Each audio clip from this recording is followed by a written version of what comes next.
Assalamualaikum warahmatullahi wabarakatuh. Salam tani, semoga sehat dan sukses selalu. Alhamdulillah pada kesempatan kali ini kita bisa berjumpa lagi dengan Mapeng Channel. Itu channel yang membahas tentang seputaran pohon kopi. Jadi channel ini akan memberikan informasi, edukasi ataupun sedikit berbagi ini share ataupun pengalaman saya di dalam berkebun kopi. Nantinya tentunya bisa memberikan manfaat kepada kita semua ya teman. Alhamdulillah pada kesempatan kali ini masih kesempatan lebaran, di hari lebaran yang ketiga ya teman. Jadi saya ucapkan minal aidin wal faizin, mohon maaf lahir dan batin. Kami segenap keluarga besar Mapeng Channel mohon maaf yang sebesar-besarnya bila ada salah kata yang kita sengaja ataupun tidak kita sengaja. Tentunya mudah-mudahan teman-teman bisa memberikan maaf untuk kita semua. Langsung saja, pada kesempatan kali ini kita sedang berada di kebun ya teman. Jadi kita lihat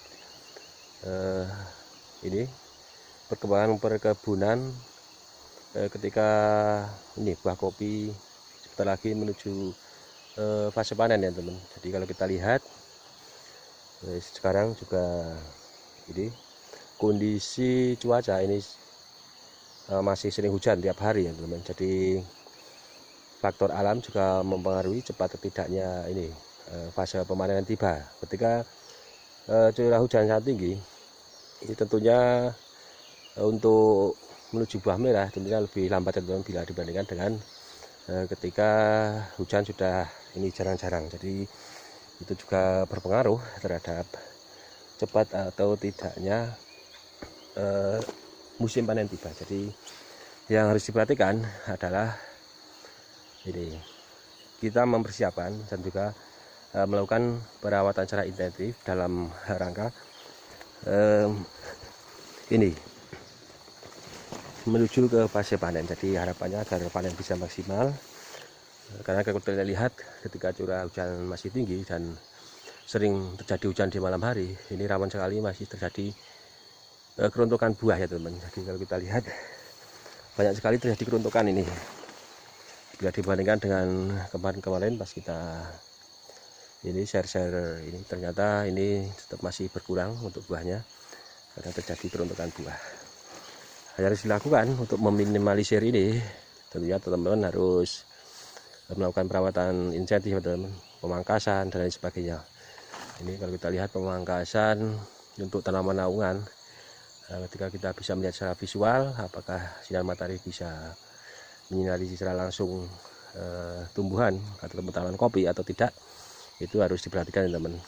Usahakan untuk naungan itu bisa dikurangi ketika musim penghujan gini, sehingga memaksimalkan sinar matahari bisa menyinari buah kopi sehingga bisa membantu proses pemaksimalan produktivitas kopi. Jadi ketika tersinari sinar matahari secara lebih banyak, tentunya buah kopi bisa lebih besar, berat nantinya bisa lebih berat, dan tentunya mempercepat ini proses pemasakan buah sehingga dia cepat memerah ya teman. Di samping itu juga penting sekali untuk menjaga terjadi keruntukan buah ya. Kalau kita lihat ini berkurang teman, bisa dibandingkan dengan kemarin dombolan-dombolannya ini sangat padat rapat, dan ini sudah berkurang sehingga ompong ya teman. Nah, sebelum saya lanjutkan, saya ucapkan terima kasih sebelumnya kepada teman-teman yang sudah mengikuti informasi terbaru channel ini, yang sudah menonton, yang belum subscribe untuk bisa membantu subscribe sehingga bisa mengetahui informasi terbaru dari channel ini, dengan jangan lupa mengaktifkan tombol loncengnya sehingga tidak ketinggalan info terbaru dari channel ini. Yang belum subscribe untuk bisa membantu sehingga bisa membantu berkembangnya channel ini juga ya teman. Baik, yang selanjutnya yaitu selain melakukan perawatan pemangkasan, yaitu pemangkasan pada ini, pemangkasan perawatan pada pertunasan ya teman. Jadi harus diperhatikan juga ini untuk tunas-tunas yang tidak produktif, baik ada tunas cacing, tunas yang sudah tua ataupun cabang balik dan lain sebagainya, itu bisa dibuang saja ya teman. Jadi dia akan mengganggu, mungkin bisa ini menghalangi sinar matahari yang menyinari buah-buah kopi ini, dan juga tentunya dia akan membuang-buang nutrisi. Jadi yang seharusnya nutrisi baik pupuk dan lain sebagainya untuk pembesaran ataupun penuaan pengisian buah, nanti malah terbagi terserap untuk percabangan atau pertunasan yang tidak berguna. Jadi itu penting sekali ya teman, perawatan secara rutin, dan jadi itu bisa dilihat secara visual. Nah, nanti teman-teman bisa melakukannya secara rutin. Yang selanjutnya itu pemupukan ya teman. Jadi kalau kita ini secara teoritis itu untuk pemupukan pada pohon kopi ini minimal 2 kali dalam setahun. Nah, ini pemupukan yang pertama itu di awal musim penghujan, dan pemupukan yang selanjutnya yaitu ketika di akhir musim penghujan. Jadi kalau kita lihat ini sesuai dengan perhitungan kurang lebihnya ini sudah memasuki akhir-akhir musim penghujan ya teman. Nah, kebetulan bertepatan sekali dengan ini buah hampir tua, jadi alangkah baiknya teman-teman bisa melakukan segera pemupukan yang kedua di akhir musim penghujan. Nah, mungkin bagi teman-teman yang bisa melakukan pemupukan lebih itu juga ada, karena pemupukan itu bisa dilakukan beberapa kali saya, tergantung keadaan pohon kopi dari teman-teman itu sendiri. Misalkan ada yang melakukan pemupukan 3 kali dan dilakukan di pertengahan musim penghujan, itu juga ada. Itu menurut saya relatif menyesuaikan saja dengan keadaan ini perkebunan kopi teman-teman itu sendiri. Nah, ini contoh. Nah, ini sudah dilakukan penyambungan ulang ya teman, karena ini sudah tidak produktif lalu diremajakan sambungan. Ini sudah ada tanda kehidupan ya teman. Nah, ini nanti bisa dibuang saja atau bisa disambung kembali. Itu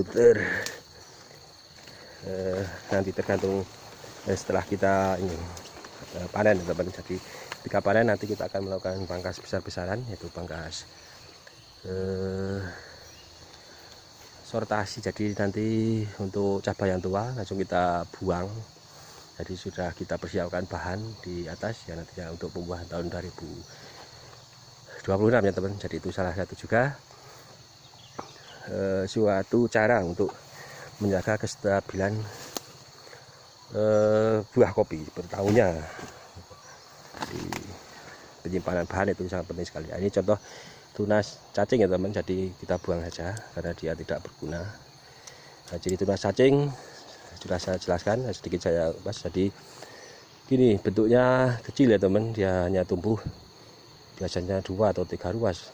Dia tidak bisa memanjang, tidak mempunyai pupus lanjutan. Jadi di pucuknya tidak ada pupus lanjutan teman. Kalaupun dipelihara dia cuma segitu begitu aja, dia tidak mempunyai produktivitas kopi yang bagus. Jadi itu memang harus dibuang ya teman. Nah, ini tunas air juga, ini tunas air, tunas yang tumbuh di batang pohon kopi itu harus dibuang juga ya teman. Dia akan mengganggu saja, dia akan membagi nutrisi yang tidak seharusnya, jadi penting kita buang ya teman. Kecuali misalkan teman-teman ingin meremajakan sambungan, itu bisa dengan memelihara dulu. Ketika nanti sudah siap sambung bisa dilakukan penyambungan dengan menyambung pada tunas air yang sudah dipelihara ya teman. Nah, ini kita lihat buahnya cukup bagus teman. Ini untuk jenis tugu sari memang kita kembangkan di daerah saya karena dia mempunyai karakteristik kuat terhadap perbedaan cuaca atau suhu. Ketika misalkan ketika musim hujan dan terjadi curah hujan sangat tinggi, terlebih di hujan di malam hari, untuk jenis pohon tugu sari ini dia tidak rawan rontok. Jadi rontok tapi tidak ini sebanyak kopi robusta lokal biasa yang kita kembangkan. Jadi kita di kebun kita di berbagai macam klon ya teman. Jadi sambil kita ini jaga-jaga, nanti ketika terjadi ini perbedaan cuaca, jadi menghindari kegagalan panen ataupun menurunnya panen kopi tiap tahunnya ya teman. Yang selanjutnya teman-teman bisa membersihkan gulma ataupun rumput yang ada di bawahnya ya teman. Jadi penting sekali dibersihkan dalam rangka membantu ataupun mengatur kelembapan daripada tanah sehingga tidak menimbulkan penyakit, jamur dan lain sebagainya. Selain itu bisa memberikan ruang kepada sinar matahari untuk bisa menyinari. Jadi tidak terlalu banyak air hujan ya, jadi bisa langsung tuntas. Terlebih teman-teman bisa melakukan pembuatan kowen atau aurora, itu sangat perlu sekali untuk membantu jadi memaksimalkan pertumbuhan tanaman kopi itu sendiri tentunya berpengaruh terhadap produktivitas buah. Ya kurang lebihnya kayak gitu teman-teman. Mohon maaf bila ada salah kata, mudah-mudahan bisa bermanfaat. Bagi yang belum jelas bisa tanya di kolom komentar. Cukup sekian, terima kasih. Wassalamualaikum warahmatullahi wabarakatuh.